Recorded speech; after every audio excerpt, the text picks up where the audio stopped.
આજના વિડીયોમાં આપનું સ્વાગત છે અને આપણે આજે જોઈશું કે આપણી જે 7/12 છે તેમાં દરેક એન્ટ્રીઓ કેવી રીતે જોવી અને ઇન્ટિગ્રેટેડ ઓપ્શન એની આરઓઆરની વેબસાઇટ પર ઇન્ટિગ્રેટેડ ઓપ્શન શું છે.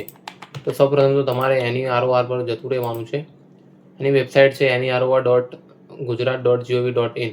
ત્યાં વ્યૂ લેન્ડ રેકોર્ડ્સ રૂરલ પર જવાનું છે.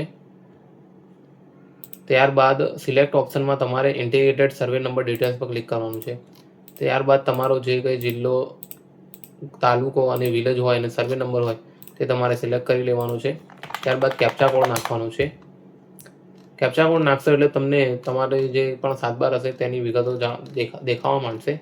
ત્યારબાદ તમે જેમ જેમ નીચે જશો ત્યાં તમારી જેટલી પણ સર્વે નંબરમાં નોંધો હશે તે એક પછી એક દર્શાવેલી હશે. જે અહીંયા લાલ અક્ષરોમાં નોંધો લખેલી છે તે જૂની નોંધો છે અને ભૂરા અક્ષરોમાં જે નોંધો છે એ કમ્પ્યુટરાઇઝેશન થયા બાદ 2004 પછીની નોંધો છે. અહીંયાથી તમે વિગતવાર તમારી નોંધો એક પછી એક જોઈ શકો છો. આ નોંધ પછી તમારી જે જૂની નોંધો જોવાની હોય તે તમારે મેન્યુઅલી ક્લિક કરીને એક પછી એક જોવાની રહેશે. આ રીતે તમે નોંધો પોતાની જોઈ શકો છો.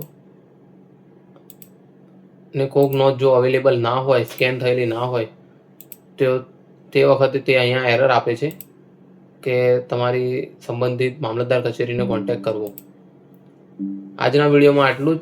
ફરી નવા વિડીયોમાં આપણે નવા પોઈન્ટ સાથે મળીશું.